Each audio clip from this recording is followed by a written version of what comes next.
Good evening and welcome back to the University of Delaware's National Agenda program. I'm Ralph Begleiter, Director of the Center for Political Communication. Thank you all for coming. President Harker chides me for mentioning it often, but tonight is another example of why the University of Delaware has been called the epicenter of politics. Earlier this fall, UD alumnus Joe Biden, the Vice President of the United States, was on this stage. A few weeks ago, one of the most respected Republican political strategists in the country, Steve Schmidt, also a former UD student, was right here. And tonight, we are proud to host the Governor of New Jersey, Chris Christie, also a UD alumnus, right here at the epicenter of politics. Yes,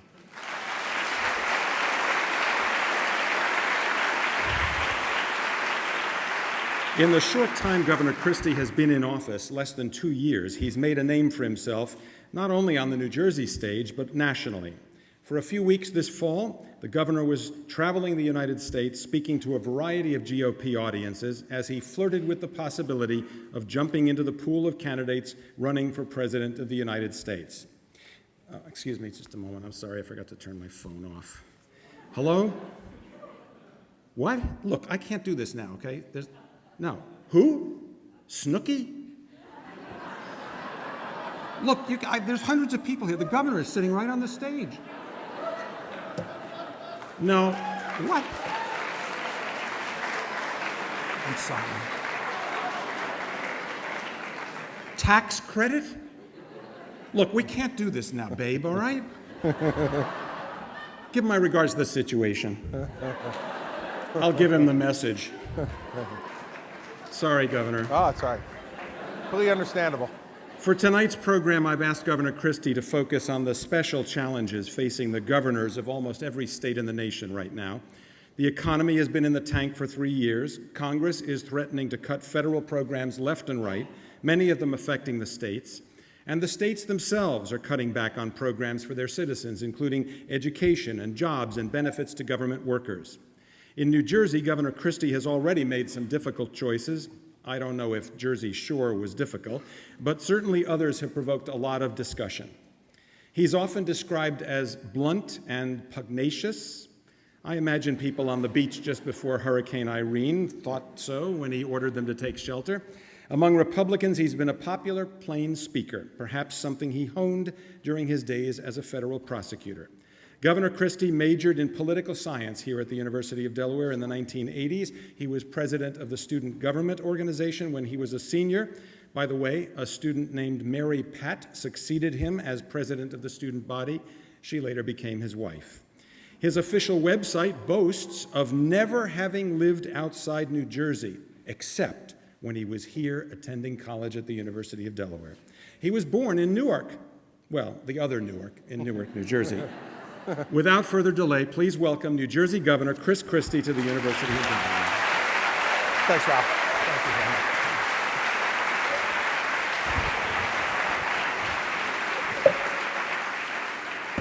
much. All right, let's clear a few things up right away. First thing is, on this Snooki and the situation business, I want to remind all of you something. They're not from New Jersey. They're from New York. Snooki is from Poughkeepsie, the situation from Staten Island. They parachuted these losers into New Jersey.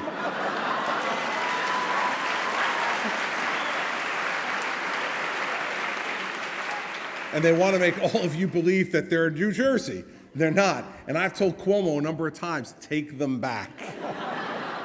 And he is not at all anxious to do so. So that'll tell you something, too. Second thing I want to deal with from Ralph's introduction is that Ralph said I traveled the country in the fall flirting with running for president. Let me correct that. They were flirting with me.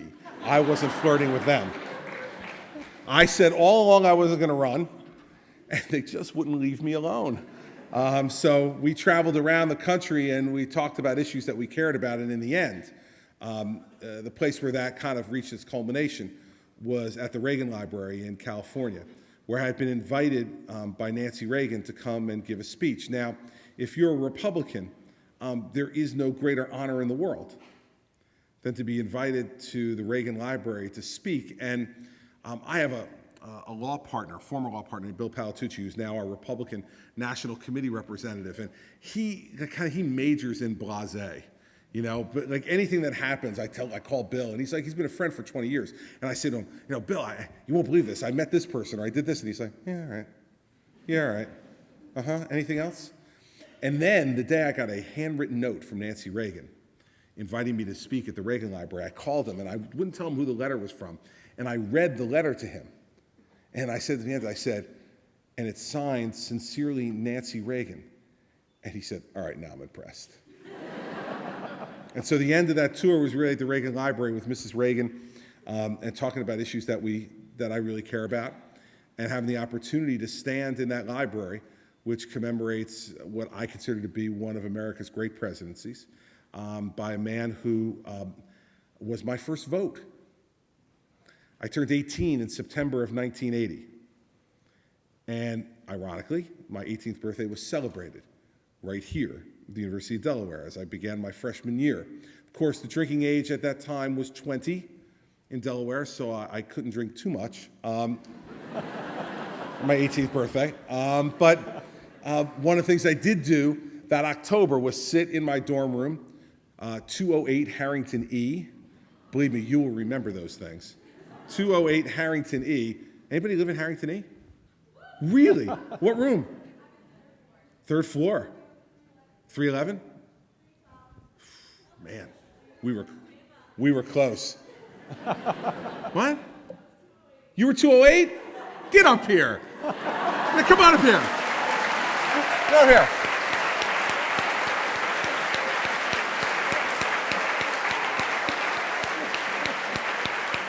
Where's Tim? Is Tim here? Is my photographer here? Where are you, Tim? Right here. Is he there? Okay, let's do a picture. Come on. Remember, 208 Harrington E. Excellent. Thank you. Nice to meet you, too. Are you? And it's student government, too. This is great. You love coming back to your college. Believe me, you will. In 208 Harrington E, I filled out my absentee ballot and voted for Ronald Reagan. And it's one of those things that I remember really clearly. It's my first vote. I was really excited about it. And Ronald Reagan confronted a lot of the problems when he began his presidency at that time that we're confronting in this country right now. Horrible unemployment, stagnant economy, taking over for a president who told us that we were in a malaise, that America wasn't as good as it used to be and couldn't be great again. You hear a lot of that talk now, too. A lot of that talk now. Heard the president recently say, Americans aren't hungry enough. I don't think that the way to lead in difficult times is to tell the people you're trying to lead that they're not good enough. And Ronald Reagan never thought that. What he thought was leaders are there to inspire. Tell the truth always, but to inspire. And so as I took over as governor of New Jersey in January 2010, I inherited a government that in the 8 years previous to me coming in had raised taxes and fees at the state level on the people of New Jersey 115 times in 8 years. 115 separate tax and fee increases over 8 years. A state whose unemployment was over 10%. A state that in my second week on the job, my chief of staff and treasurer came down to my office and said, Governor, if you don't move to impound $2 billion in already authorized spending for the fiscal year we were in the middle of, fiscal year 2010, by the second pay period in March, you won't make payroll. Now think about that. New Jersey is the second wealthiest state per capita in America, and we were not going to make payroll. State government was not going to make payroll the second pay period in March. This was the last week of January. I would say that that's the definition of tough times. And you have to decide, as a leader at that point, how to deal with something like that. You have to decide whether or not you're going to just try to do all the same tricks that have been done before and hope that you get through it, or whether you're just going to say, okay, now is the moment that we have to actually belly up to the bar and do the difficult things that people have been avoiding for a long time. And so, I had a choice when I first found out about the spending situation, you could do that one of two ways. You could either negotiate with the legislature to be able to come to some kind of an agreement on reductions in spending, or in New Jersey, because we have such a powerful governorship, and I see Governor Castle here, and I think he knows that the New Jersey governorship is constitutionally the most powerful governorship in America. It's really cool. Whether I did it by executive order, which arguably I had the right to do by declaring a fiscal emergency under the Disaster Control Act, and this was clearly a disaster. And so the Democrats in the legislature were rubbing their hands. They thought this was great. You know, they were going to get me to raise taxes in the first few weeks that I was on the job to close this gap. And so I decided I had to make a decision. Do I do it by executive order by myself, or do I negotiate with the legislature? Now, for those of you who have watched me for 2 years, if you believe the answer to that question is negotiate with the legislature, you need to leave now. You're not smart enough to be in this room. I sat in the office, we went through it, we impounded $2.2 billion in spending to make sure we had some room in case things got worse over the course of time. And then I asked the legislature for a joint session speech. And I just told them it was about the budget crisis. And I went in there and I announced that I was doing this by executive order.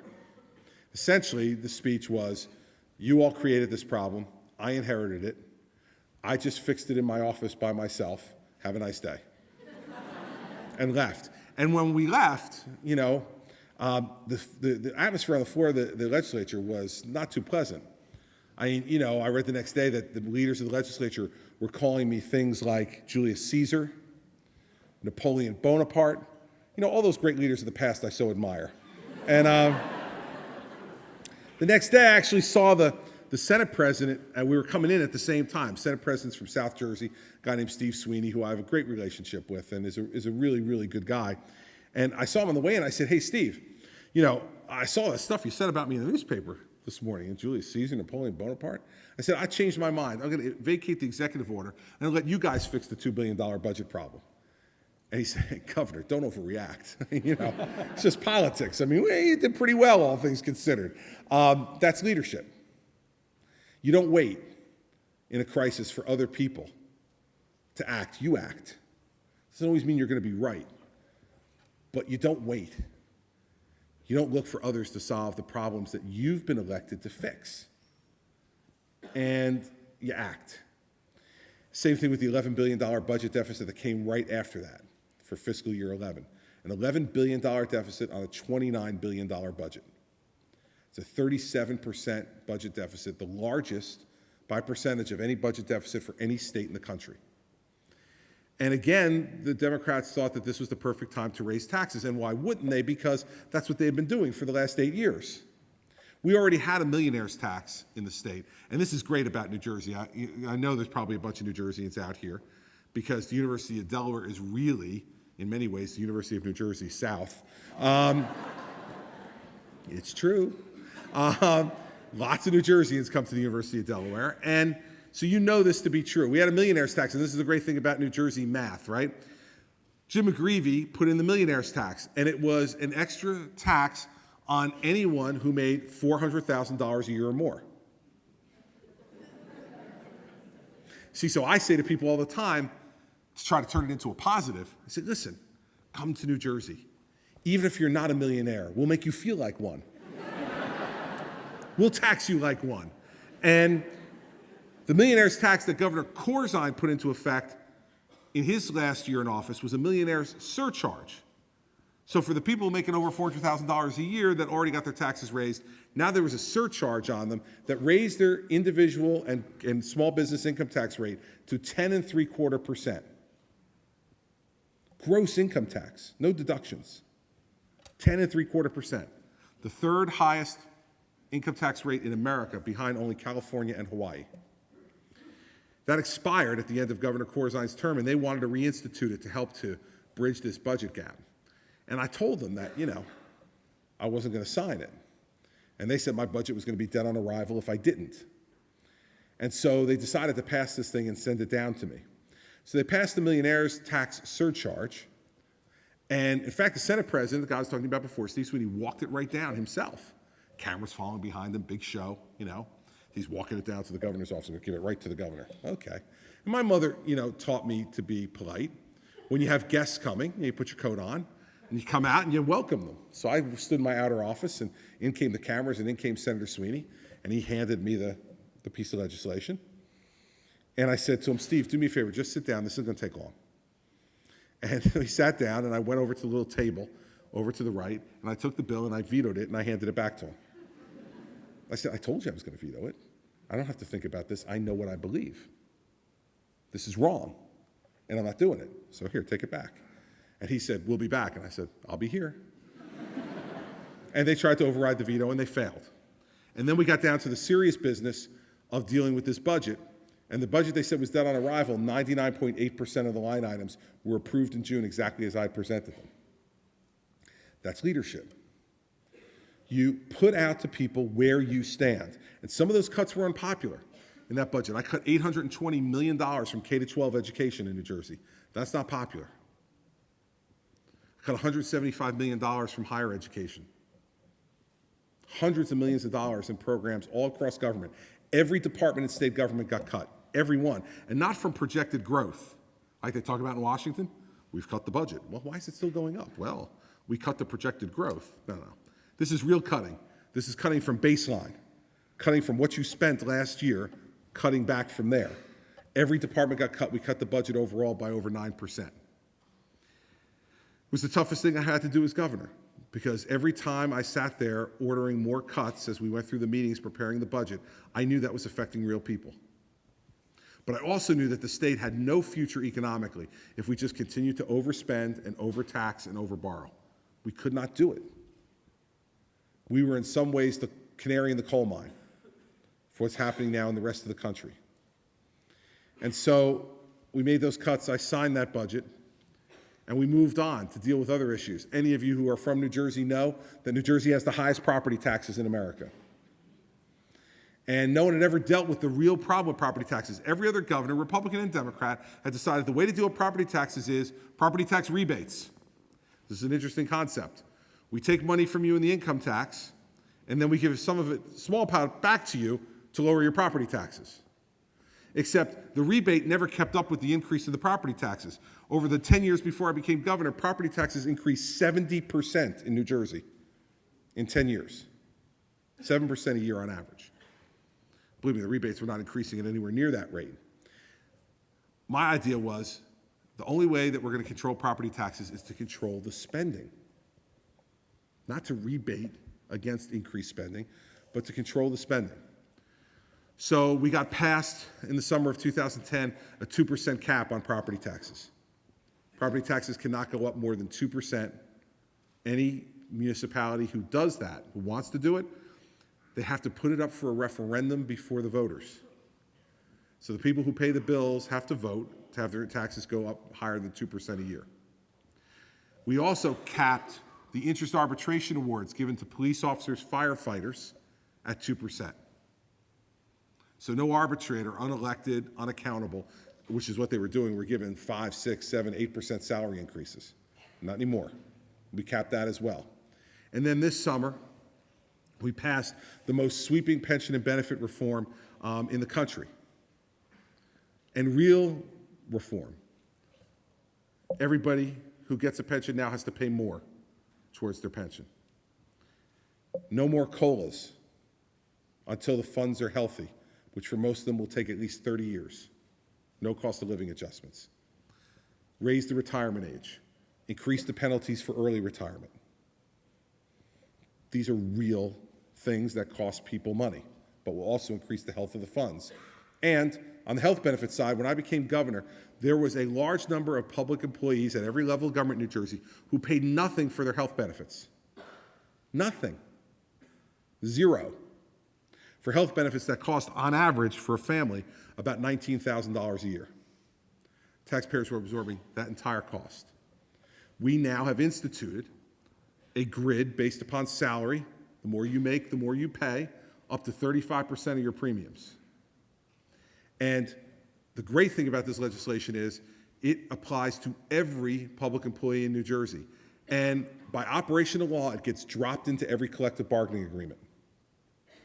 Supersedes whatever's happened before.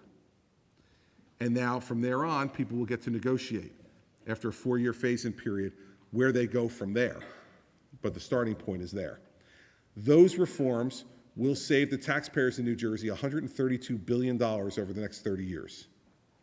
And it will make every pension fund, public employees retirement system, teachers retirement system, police and fire retirement system, solvent, 80% or more targeted funded ratio within 30 years. So not only are you saving the taxpayers $132 billion over 30 years, but you're returning solvency to the pension system. So the people who've earned their pensions are going to get their pensions. Because the way we were going now, every one of those pension funds, except for the police, was in the 50% targeted funded ratio and headed down, which meant, according to our actuaries, that by 2018, if we did nothing, a number of our pension funds would be bankrupt. It's only 7 years from now. Now, a lot of my cynical political advisors said to me, it's a key year, Chris, 2018. I mean, if you win a second term, you'll be gone by 2018. Let it be the next guy's problem. That's what we've been doing in New Jersey for too long. People elected me, believe me, I know this.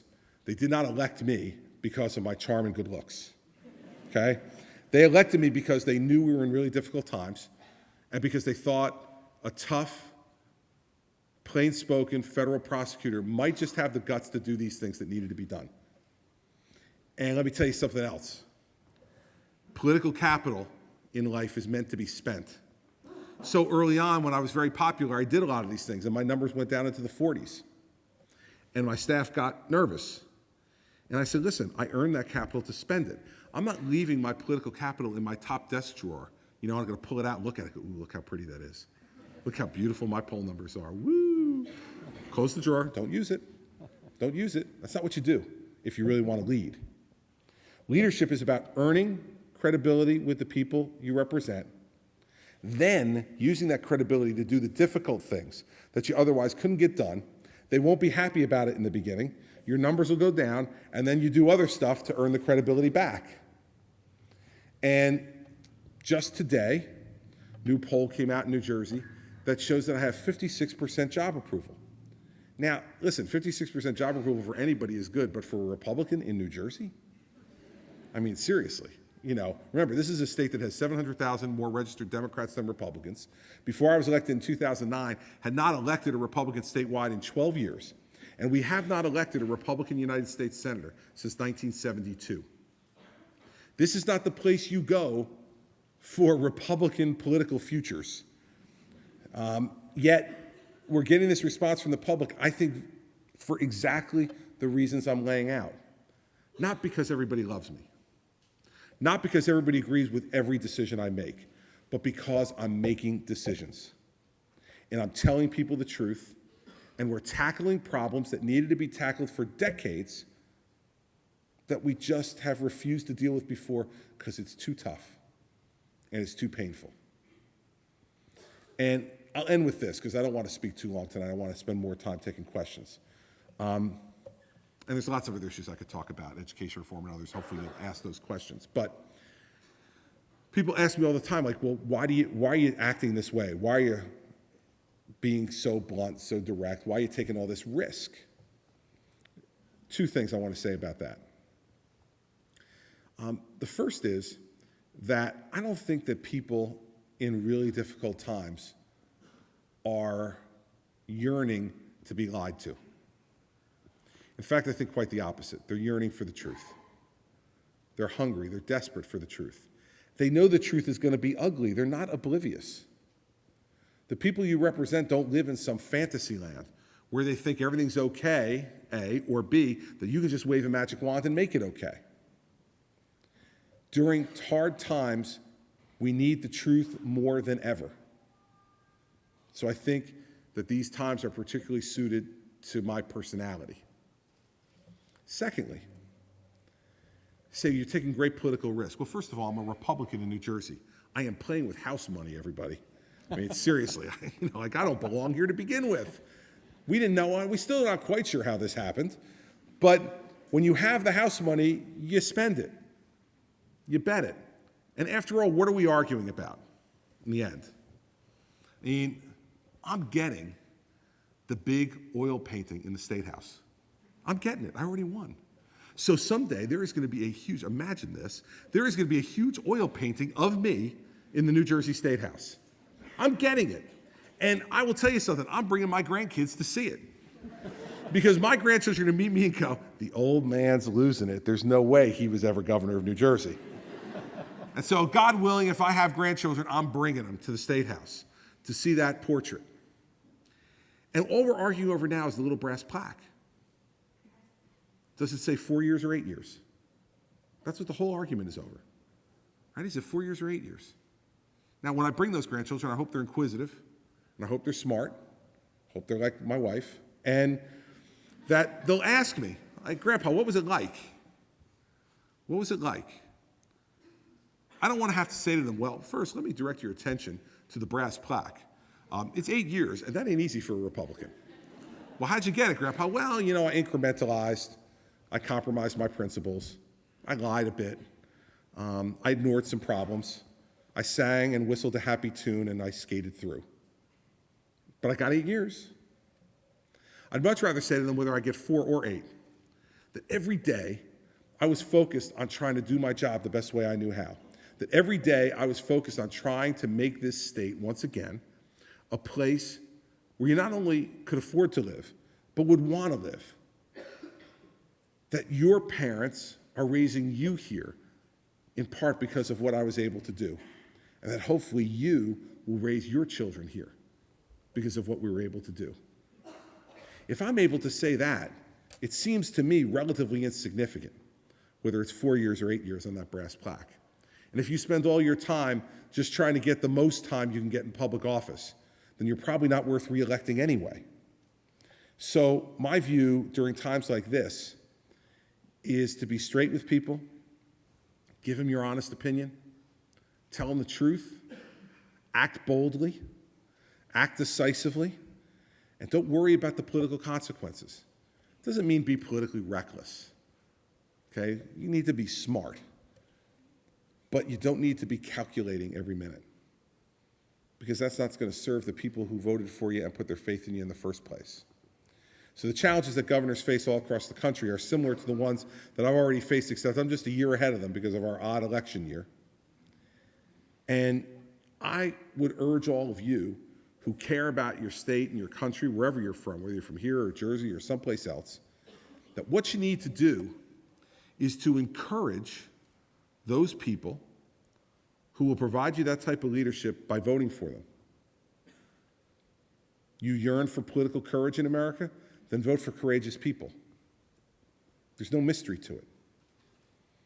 When you watch the stage of the people who are offering themselves for president, vote for the person who you think is telling you the truth. And whether that's governor or congressman or United States senator or your local county executive or your member of the state legislature, do the same thing. Because in the end, if you want to meet the challenges that face America's governors now, you better elect leaders. You better elect leaders. Remember this, a leader without followers is nothing more than just a guy out for a walk. And the only way a leader gets followers is by being bold and being decisive, not by looking in your eyes and trying to figure out what do they want to hear and then tell it to you, or by sitting in a focus group in some mall somewhere and saying, well, that's what they want, so I'll give them that. Leaders don't follow polls. Leaders change polls through the strength of their argument and the boldness of their leadership. That's the way we're going to fix New Jersey. That's the way you can fix any state. And if we're lucky, we'll elect a leader like that that'll help us to fix the United States as well. So I thank you for bringing me home. This is great. I can't remember the last time I was in this place. Maybe I should have taken a drama class or something when I was here. But I appreciate being here. I'm going to come sit down with Ralph, which is what the program's supposed to be. Happy to take questions. But it's wonderful to be back in the state where I met my wife, where we fell in love. I dragged her back to New Jersey when she's from Pennsylvania, but she was too young to know any better. And it's worked out okay for both of us. So thank you all very much.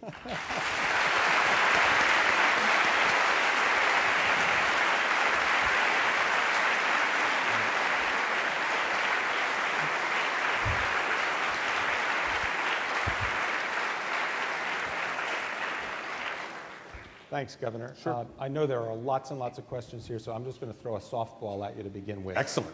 Would you treat the Sopranos the same way you treated Jersey Girls? The Jersey Shore? Jersey Shore? No, no. Because first of all, The Sopranos is fiction. The Sopranos is fiction. The Jersey Shore, those people are real. I mean, you know, Jim Gandolfini's a good guy and just acting a part. The Jersey Shore, you know, they're trying to, I mean, I don't want to be too serious about this, but you know, they're trying to make New Jersey look like we're like a bunch of uncouth, you know, dopes. I mean, because that's what those people are. I mean, seriously. Tan Jim Laundry. I know what I'm talking about, okay? So, you know, that's what bothers me about the Jersey Shore. What bothers me about the Jersey Shore is that they try to convince people across America that that's what New Jersey is like. The Sopranos, everybody knows, is make-believe. In fact, I'll tell you a funny story about that. When I was U.S. Attorney, I was at a Broadway show, a matinee with my daughter's now 15, she was about 6 at the time, to see Beauty and the Beast. And the woman who played Meadow on The Sopranos was in Beauty and the Beast at that time. So we're there for the matinee, and during the break, we go up to the candy counter to get something to eat, and I get tapped on the shoulder. And I turn around, and it's Jim Gandolfini. And he goes, "You're Chris Christie, aren't you?" And I said, "Yes." And he said, "I'm Jim Gandolfini." I said, "I'm aware." And he said, "You're the federal prosecutor, right, who puts all the people in jail?" And I said, yeah, I am. And he leans over to me and whispers in my ear, "You know, it's all make-believe." So that's my answer to The All right, Sopranos. speaking of federal prosecutor, I've been curious about this since watching you over the last 2 years. You spoke a lot about making tough decisions on tax policy, on budget policy, on education, healthcare, all kinds of issues. As federal prosecutor, those were not really on your plate politically. How did you decide on what your policy was going to be on these kinds of complex gubernatorial issues while you were dealing with federal prosecutor issues? Well, I think that some of it's learned over a lifetime, right? I mean, I started to develop my political philosophy here. You know, when I sat in, Political Science 105 with Jim Soules, may he rest in peace. So everything I learned here is, it contributed to it with Jim Soules and Jim McGee and Professor Oliver and a bunch of folks that, taught me a lot about politics when I was here. And over time, you develop from reading newspapers, from being involved in things, you develop a set of core beliefs and instincts about that. And then when I decided to run for governor, I brought a bunch of advisors in who had been involved in state government before to hone me specifically, to take those core beliefs and say, how do we apply those core beliefs to the problems and issues that face New Jersey? And that's a process that you go through during a campaign. But what the U.S. Attorney job taught me how to do is make decisions. I mean, when you're the U.S. Attorney, it is a dictatorship. It's beautiful. You are the law. You're the rule in your office. There's no negotiating except with defense lawyers. In the end, when you make a decision from a policy perspective or on a particular indictment in the U.S. Attorney's office, you don't have a boss. And so what it taught me was how to make decisions and the importance of those decisions. Because when you're making decisions as a U.S. Attorney, a federal indictment will ruin someone's life forever, whether they're convicted or acquitted. Because people never remember the acquittals. They always remember the indictment and then ultimately the conviction. And so when you're dealing with those type of decisions, you learn how to make decisions and you learn about the import of those decisions. I think that is what's informed my governorship from the U.S. Attorney's job more than anything else. Let's take your questions, and here's how we're going to do this tonight. We alternate between questions from a student, questions from a non-student. That way everybody gets an opportunity. I'll try to look around the entire auditorium. We're clearly not going to get all your questions in. Let's go for a question from a student first. Question from a student. Yes, sir. I'd first like to say I'm a proud resident of North Wildwood, New Jersey. Yeah. And the question is, how are you dealing with the celebrity of your governorship so far? The question is, how are you dealing with the celebrity of your governorship so far? As best as I can. I'll give you a perfect example of how really wild the last 2 years have been and unexpected for me. Monday, I was invited to go out to Facebook and to do a live town hall meeting at Facebook's headquarters with Mark Zuckerberg. What am I doing out there? I mean, seriously. Why are they interested in speaking to me? I mean, I think the way you deal with it is to make sure that you understand what your job really is, okay? The celebrity portion of becoming a more prominent political figure is helpful to the extent that that celebrity and that prominence helps to give you more political authority to push the issues you care about. But you should never, ever think that that celebrity is permanent. It's temporary. It's temporary while you hold office, and even while you're in office, it can become really temporary. You can go from being famous to notorious really quickly. And so I think in political life, people should always remember that everything is temporary. Good poll numbers are temporary, bad poll numbers are temporary. Celebrity is temporary. Getting waved at with just one finger rather than 5 is temporary. It's all temporary based upon circumstances and how you conduct yourself, how others view you. So the celebrity portion of it, I'll finish with a quick story. Recently, my wife was at a mother-daughter dinner with our 15-year-old daughter at her school on a Friday night. And so I have 3 other children, an 18-year-old son, Andrew, an 11-year-old son, Patrick, and an 8-year-old daughter, Bridget. And so it was a Friday night, and Mary Pat said to me, well, I'm going with Sarah. You can either cook something for them or go out. And I'm like, that's a pretty easy call. Let's go out. So I took the kids out to a local restaurant in the town where we live. And I get in there, and it was very crowded that night on a Friday night. And for whatever reason that night, people just kept coming up to the table. Now, all very nice, right? Oh, Governor, it's great to see you. Governor, can I have a picture? Governor, can I have an autograph? Governor, can I just ask you a quick question? And about an hour into this dinner, my 8-year-old Bridget said to me, Dad, you know what my least favorite words in the world are?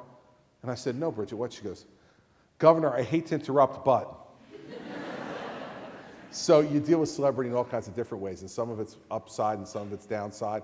But for the most part, it's been really gratifying for me, and I think it's helpful for my state, because people are not in the main talking about the Jersey Shore anymore or the Sopranos. They're talking about the tough decisions that we're making in New Jersey, the leadership we're showing for the rest of the country. That's positive for my state's image, both from a personal perspective and from a business development perspective.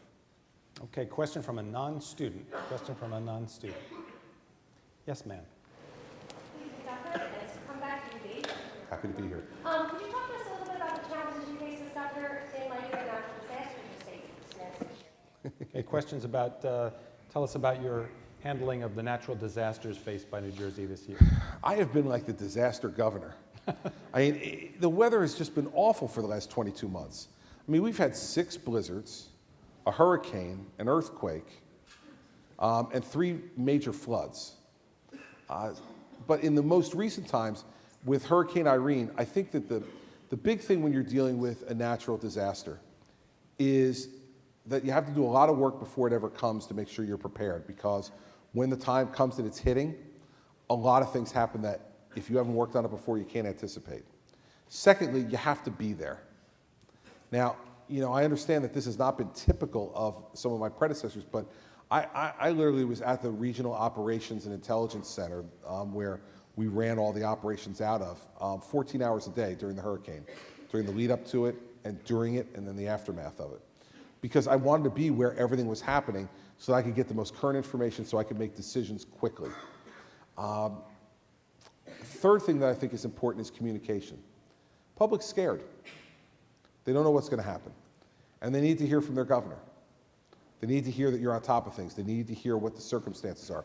They need to hear at the appropriate moment, get the hell off the beach. And that's just a New Jersey thing, Ralph. The day before I had told everybody, listen, I think it would be advisable if everyone evacuates from low ground and gets to safer areas of the state. And then the next day, I'm getting ready for another press conference the day before the hurricane comes, and this guy from CNN is doing a stand-up on the boardwalk in Asbury Park. Now, we're hours away from the hurricane, and there's these people on the beach. One guy's building a sandcastle, another guy's putting sunscreen on his wife or girlfriend, another kid's grabbing his surfboard and running out, and I'm like, who are these morons? And I'm getting worked up watching this on TV in my conference room in the Regional Operations Center. And my communications director, a woman named Maria Camella, is getting nervous because she knows that when I start to get worked up, that interesting things can happen. And she's like, Governor, just remember, here are the talking points we want to go through. Here are the things we want you to emphasize, So distract him, distract him, distract him. And so I went down there and someone asked me about it. And I said, seriously, people should take this seriously. I mean, it is time to get the hell off the beach. It's 4:30 in the afternoon. You've maximized your tan. Get out, After that statement, we evacuated 1.2 million people from the Jersey Shore in 24 hours without incident, without a traffic accident, without any traffic tie-ups. New Jerseyans do not understand subtleties. If they did, they wouldn't have elected me. And so that's the other thing that you have to remember in a crisis. Speak plainly to people. They want to know what to do to keep their families safe, first and foremost. Second, to protect their property. And third, and really importantly, to protect their pets. Now, this is something that I had not thought about, but that we learned from Katrina. That because the shelters in New Orleans said you could not bring pets, that many people did not leave their homes because they would not leave their pets. And so I said to my folks when we were preparing for this, these shelters have to take pets. They said, well, a lot of them don't want to. I said, well, too bad. They're taking them. Because if we don't tell people they can bring their cat or their dog, they're not going to leave their house. And we're going to have death. So you got to prepare for that too. People care about the things they care about. You have to speak to plainly. You have to be present to make the decisions. And you have to be willing to make decisions very quickly in those circumstances. You can't dawdle, because if you dawdle, you can wind up costing lives. And so it was a very interesting leadership experience going through that. And I'm glad that it turned out as well for the state as it did. I mean, we had monumental losses in terms of flooding that we're still recovering from, but a loss of life was relatively minimal, and so that's a real blessing. Governor, I think you know that we're webcasting this on Second Life, and we actually have a question from a listener in Holland who wanted to know, wants to know whether you have ever been called a populist, and how would you feel about being referred to that way? Is that how you describe yourself? Ralph, I've been called almost everything. So I'm sure I've been called a populist at some point. I don't know. I tend to think those labels are really much more for the media and people who are trying to put you into an ideological or philosophical box. I am who I am. I don't know. I consider myself a conservative. I believe that my views are conservative, and that's the way I characterize myself. But, people are going to call you all kinds of different things. I think, to the extent that a populist means that you listen to the people you represent and you try to give them the best leadership you can, then I'm a populist. But I don't know, how people define these things. I mean, I think we're all too ready, because it's easy, right? You give somebody a label and it's easy, then you don't have to think. Labels lead to not thinking. Labels are only an indicator, they're not a definer, at least in my view. Question from a student. Yes, in the back. Why do you think the media is so obsessed with the idea of you running for the Republican nomination? Question is, why was the media so obsessed with your running for the Republican nomination for the presidency? I'm not so sure, except I think that they would find me fairly entertaining. And I really do think that's a lot of it. I mean, I think that too often on the stage, presidential candidates give these focus group tested, blow-dried answers that you could almost predict before they come out of their mouths. That is not my problem. And I think as a result, I think a lot of the media thought, oh, this will be fun. We'll have fun with him, he'll have fun with us. And I think that we can never forget that the members of the media are human beings, as much as I like to think they're not. At times, they are human beings. And so they want to be entertained. They want to be entertained. They want to be challenged. And so I think from a media perspective, they thought, look at this, like a big fat guy for president. Wouldn't that be unusual? I mean, all these different aspects of me that had never done this before fascinated them, I think, to some extent. And so I think all that contributed to it. And I would like to think that some of it also was that I've had a pretty good record as governor, and they thought, well, this guy looks like maybe he can get something done. Let's give him a chance. But in the end, none of those were good enough reasons for me. Governor, in all fairness to the questioner, though, it wasn't just the media infatuation with No. you. You got a lot of pressure from others besides the media. I did, but he asked about the media, I know, so that's why I asked that. But yeah, I got a lot of encouragement from people that I couldn't candidly believe were encouraging me. And it's not to denigrate them. I mean, you know, Henry Kissinger comes to you and tells you to run for president. I mean, I'm like a kid from the University of Delaware. Really? Governor, it is time for you to run. You know, I go, really? Oh my God. You know you're Henry Kissinger? And he's actually, like, here's a bizarre thing. Like, you talk about celebrity and this stuff. Like, and I now consider Henry Kissinger a friend. Crazy is that? But it's true, you know? And so I did get a lot of encouragement from a lot of other people, and I think it's for similar reasons, not the same reasons, but similar ones that I articulated from the media. I think people are thirsty right now for the truth. And they want someone who can speak very plainly and directly to folks in ways that make it easy for people to understand. And I think that for whatever reason, that's a skill I have. And I think people are looking for that in part. So that's, I think, some of the reason for encouragement from them, too. Question from a non-student. Anybody in the balcony there? Yes, sir, way in the back. Mendham? And I voted for you. My son's a freshman year. God love you. I'll just ask kind of a basic question, and I'll follow up on greatness to the national scale. He asked, how did you make your decision when you became governor of Presidency? To me, it's kind of common sense. You can't spend more than you take in. And you were a leader, you made decisions. Where is that clean speak leadership in the Republican side to vote for in the next presidential election? Okay, question is you articulated a way of making decisions and making blunt decisions, clear-spoken decisions, and the questioner is asking, where is that style at the national level among the Republican candidates for president? Well, listen, I don't know that you can replicate somebody's style in somebody else. And so anybody who's looking for my style in the presidential race, you're not going to find it, because I'm not there. So the question is, look at the other people who are offering themselves and try to find similar approaches to problems. I think, you know, I'm supporting Governor Romney, and I think that Governor Romney has put forward some pretty direct solutions to the problems that are facing the country. Now, Mitt Romney's not going to do it the way I do it. We have very different personalities. If anybody saw a few weeks ago the opening to Saturday Night Live, it was an interesting parody of that. I almost thought about playing it on the screen tonight. Yeah, well, feel free. I think it's funny as hell. But so I think that, you know, we also have to give these candidates some time to evolve, too. I mean, you know, running for president, I imagine, is an extraordinarily taxing, difficult thing, but also a great lesson about communication with people. And so I think it's time, bless you, I think it's time to give them some time as well to articulate that message. No one's voted yet. And, you know, we start these things so early, and we expect people to, you know, to be absolutely ready and tested. And, you know, you watch President Obama when he first started running in 2006-07 versus where he was when he got on stage with John McCain. Those were very different guys. He was much better by that time. And I think you see that with almost every candidate. So let's give them some more time. And believe me, I'm going to be prodding Governor Romney to be more direct.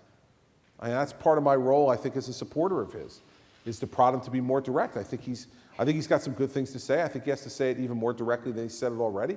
But that's not a mystery. I've told him that.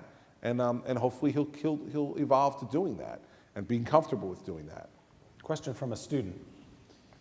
Yes, ma'am. No, I'm sorry, behind you. I was confused too. I thought he meant you. Don't worry about it. I'm sorry. I'm Fortune Gail from Staten Island, New York. Yeah, well, you got the situation. Where do you see the country headed in 2016, say, if President Obama is re-elected? And at that point, would you find it more important, less important to step into the presidential? Questions about 2016. Where do you see the presidency going in 2016? And at that point, would you consider it more important? Can't believe it took that long. Okay. Are you going to run in 2016? Now listen, If the president's reelected, which I hope he isn't, well, just being honest, I'm not going to vote for him.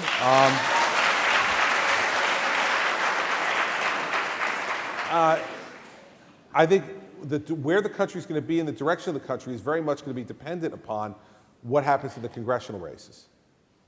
Now, if the president is dealing with a Democratic Congress again, then I think our country is in store for a lot more government intervention, higher taxes, bigger and broader government-based solutions to the problems facing the country.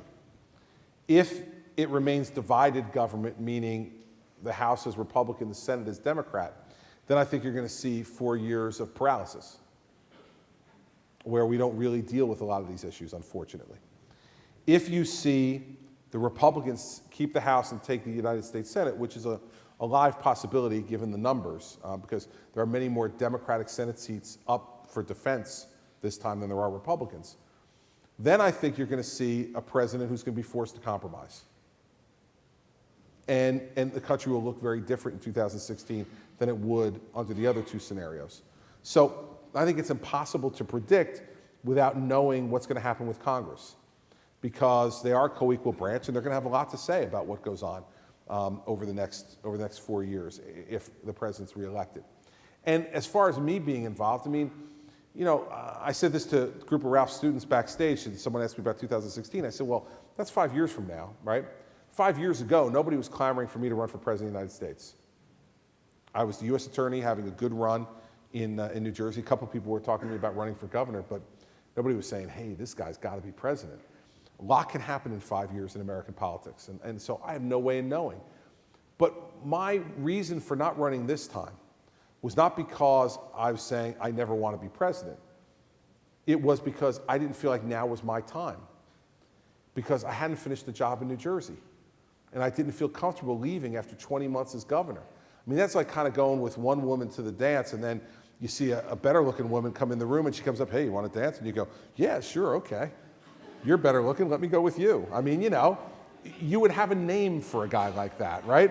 And so, so whether it's dealing with women or dealing with politics, I don't think there's a whole lot of difference in that regard. And that, I don't feel comfortable being that kind of guy. I had a couple of roommates here who were very comfortable being that kind of guy. But I wasn't one of them. So you know, that's the reason. So it's not like I've said, you know, I'll never run for president, but I made the evaluation that right now, it felt wrong to me to leave the job that I had asked for when it was not finished. And so we'll see what 2016 brings. I mean, I don't know whether I'm going to run for re-election in 2013 or not. If I do, who knows if I win or lose? All those things will play into any kind of decision for 2016, including whether the president is re-elected or whether Mitt Romney is elected president or somebody else. Question from a non-student. Yes, sir. Governor, thanks for coming back to the university. It's really great. My question is about sports betting. You endorsed a referendum for sports betting if passed. The question is, what are you going to do now in follow-up to that? Okay, question is about sports betting in New Jersey. What we'll do now is the legislature is going to pass legislation authorizing sports betting in New Jersey, and then we'll have to file a lawsuit in federal court to get authority to do it, alleging that the Congress's restriction of sports gaming to only the states that have it now is an unconstitutional restriction of interstate commerce. And you know, my view on sports gaming is this. I'll tell you a story from a couple weeks ago. I went to the Giants-Dolphins game at MetLife Stadium up in East Rutherford. And I'm not a Giants fan, but I was at the game to entertain some folks, and my son's a Giants fan, so I brought him. And I was leaving the game, and this guy with an Eli Manning jersey came up to me and said, hey, Governor, great game, huh? And I said, yeah, great game, good win. And he goes, well, it was all right. And I said, what do you mean it was all right? You're a Giants fan. And he said, well, because the Giants didn't cover, so I blew my parlay. So like this whole idea that like gambling on NFL games is not going on every Sunday, everywhere, is foolish. It's foolish. It's going on everywhere, except now it's being handled by criminals who are benefiting from it.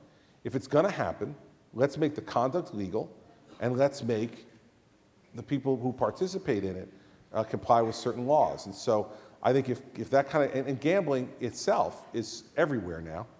I mean, in New Jersey, it used to be that New Jersey was the only place other than Nevada you could do casino gaming. Now you can do casino gaming almost everywhere in America. I think it's time to lift the veil off sports gambling too. It's going on anyway. So the arguments from the professional sports teams that if somehow you make it legal, it's going to become more nefarious, seems to me to be opposite of common sense. If you put it with the government and keep it legally regulated, there's a better chance than if you leave it with a criminal element who's doing it and may have an incentive on the outcomes of the game that the government won't have. Okay, I'm going to go back over here for the student question. Go ahead. Like I was saying, I'm from Sweden, and I'm a huge fan. But I want to know, like, what made you switch from a successful legal career to jump into politics? Okay, question is, what made you switch, and this, I'll use the questioner's own words, from a successful legal career to jumping into politics? Yeah. It's a disease. What possessed you? It's a disease. Governor Castle will tell you that. It's a bug. It's a disease. You get it. And I got it, you know, as a relatively young man. I mean, I was 14 years old, and my mother, I'd seen my local assemblyman speak at my junior high school. And he was getting ready to run for governor. And I just thought he was the greatest guy in the world. Like, he gave this speech and took questions. I'm like, God, I love this guy. He's going to run for governor. I want to help him. He's amazing. And he happened to live in my town. There's somebody out here with a sweatshirt. Look at you. Right there. Stand up. Does it say Livingston on it? Yeah, that's my hometown. Very nice. There'll be extra credit for you, young man. So anyway, I grew up in Livingston, and this guy lived in Livingston. So I went home and I told my mother this, and she said to me, well, go volunteer for his campaign. I said, I don't know how to do that. I don't know what to do with him. He lives, 4 blocks away. We'll go to his house. I'm like, are we allowed to do that? She goes, I'll take you. Let's go. And I'll tell you a little bit about my mother. And so she dumps me in the car, and we drive up this long driveway. And she goes, get out of the car, go to the door, and ring the doorbell. And I'm like, really? She said, yes, I'll stay in the car. I'm not going up there with you. You're a big boy. I'm not holding your hand. You like this guy? You want to volunteer for his campaign? Go. All right. So I ring the doorbell, and Tom Kane opens the door.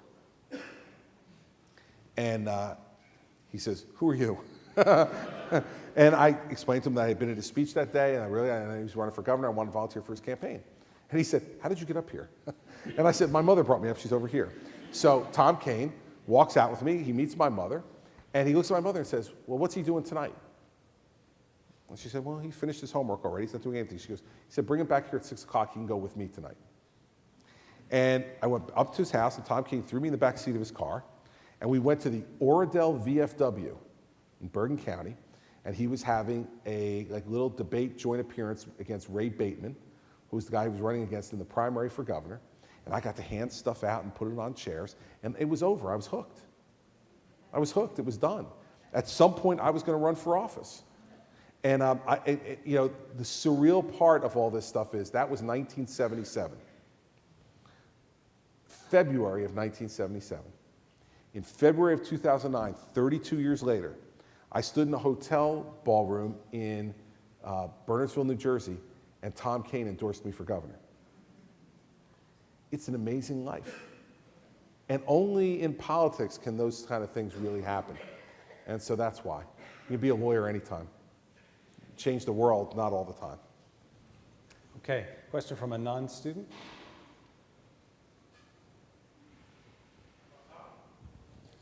Yep, there he is. Where are you? Second row in the back. Stand up. There you go. Okay. Governor, when you finished your 4 or 8 years in New Jersey, instead of running for president, would you consider moving back to Delaware and running for governor here? Question is, when you're done in New Jersey, will you come to Delaware and run for governor here? Probably the only other state I would move to. If I left New Jersey, it's probably the only other place I would come. I'd have to talk to Castle first and see what he thought about it from a political perspective. I have to say off the bat that I really like Jack Markell, and I do. Jack and I get along really well. We agree on a lot of issues. There's some things we disagree on too, but Jack is a good, decent guy, and I really like him. And so I want to say that because it happens to be true. But, I think after you've been governor of New Jersey for 8 years, if that's the way it works, I don't think you'd want to be governor of any place else for two reasons. One, no other governorship, as I said before, is as powerful as New Jersey's, and so I would be frustrated, I think, if I went someplace else. And two, New Jersey, after 8 years, will just wear me out, I suspect. I don't think there'll be a whole lot left in the tank after that. But if Mary Pat and I were ever to move anywhere outside New Jersey, there's no doubt that this is where we'd come. We love this state. We really do. It's a great place. All right, question from a student. Yes, sir. I'll come back to you. Taking into account your statements about sports betting and multiple scientific studies, how would you say about the regulation, taxation, and legalization of marijuana? No. Okay, question is, what about the regulation, taxation, or legalization of marijuana? No. No, I wouldn't.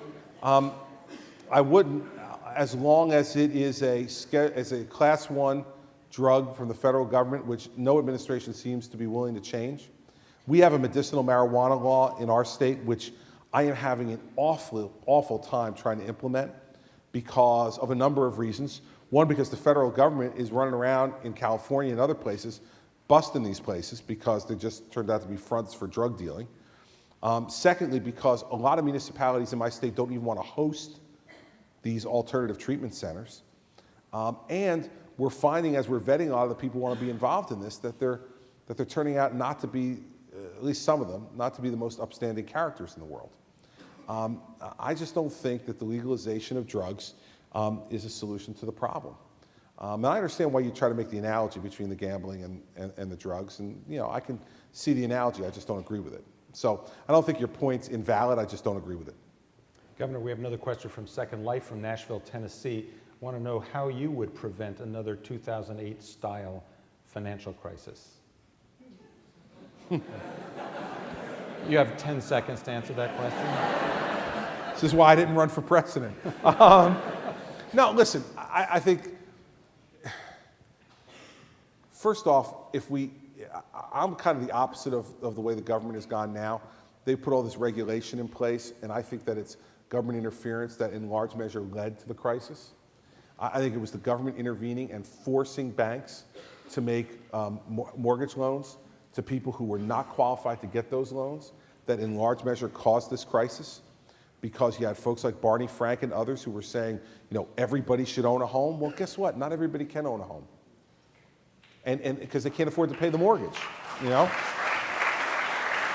And I think that was something that the government did that began. It wasn't the only thing that contributed to it. There was a lot of bad actors on Wall Street who were looking to make money any way they possibly could and didn't care about the ramifications of it, and they contributed to it too. But you cannot make, that's what the criminal laws are there for, and people who participate in that, in my view, should be prosecuted where appropriate. But I think that the government contributed mightily to it by making a policy decision that Fannie Mae and Freddie Mac should be insuring all kinds of mortgages and issuing all kinds of mortgages for people who were of substandard credit, subprime mortgages. I mean, it just caused an enormous problem, and then Wall Street multiplied that problem by packaging those loans together, slicing them up and selling them, and then getting dopey companies like AIG and others to insure them. And as that worked fine as long as the market continued to go up, but once the market started to go down, everybody got hosed in the process.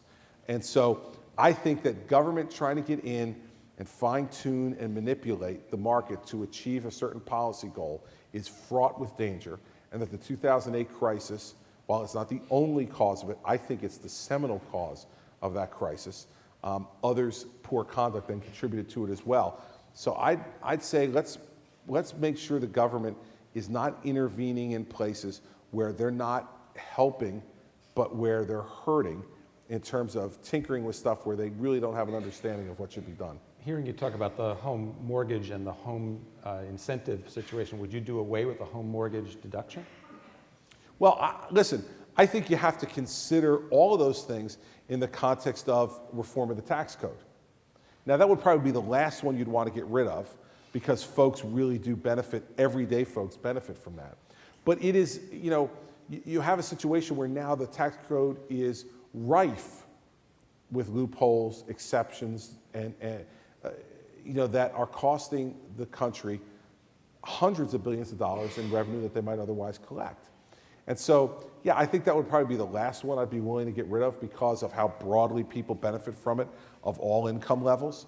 But I do think that as a general rule, we've got to look at lowering tax rates and flattening out the system, making it fairer by getting rid of a lot of these loopholes, most of which, the mortgage deduction benefit aside, most of which just benefit the wealthy and corporations.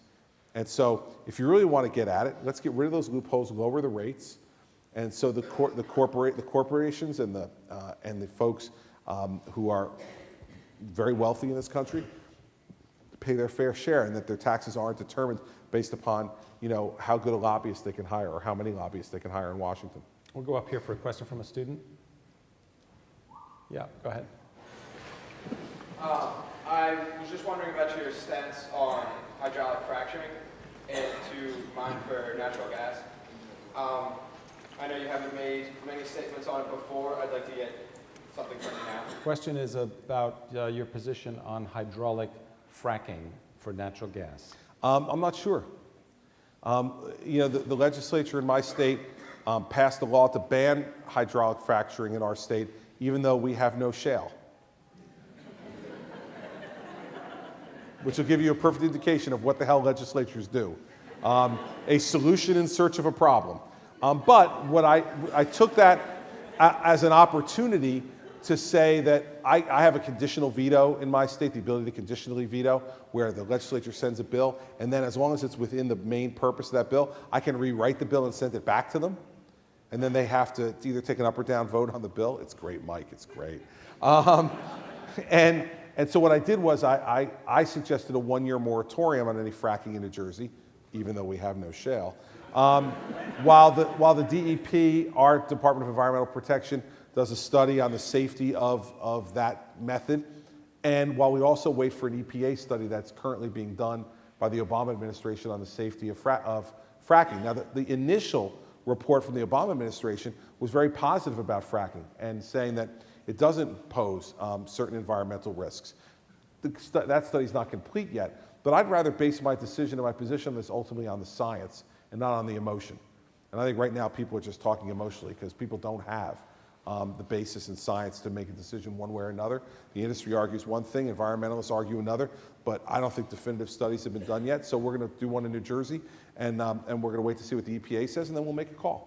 We're going to take one more question from a non-student. Question from a non-student? Yes. What challenges, if at all, does Obamacare give the state government? How will you change it, if at all? Okay, question is what challenges, if any, are posed to state government by the Health Reform Act? It's it's going to create all kinds of problems in state government and a huge expense. Now, in the short term, for a state like New Jersey that has the second richest Medicaid program in America, only behind New York, we'll make some money in the first few years of Obamacare. But over the long haul, it will become extraordinarily expensive to the states and more expensive than our current healthcare system is. And I also have significant problems with from a philosophical perspective, with the individual mandate. I don't know what's next. Like, if you can mandate that people have to buy health insurance, what's next? Do you mandate that I have to eat broccoli? Because I ain't eating it. I hate it. I'm not eating it.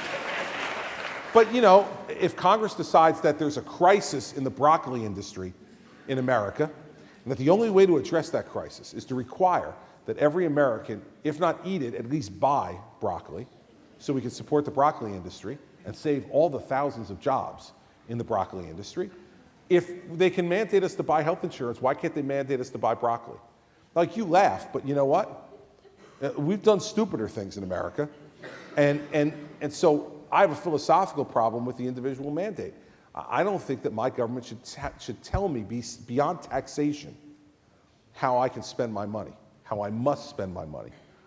And I think any of you out here who, whether you like the president, don't like the president, whether you believe in universal health care or you believe in something else, that you should be comfortable with giving the federal government the power to mandate that you have to buy something.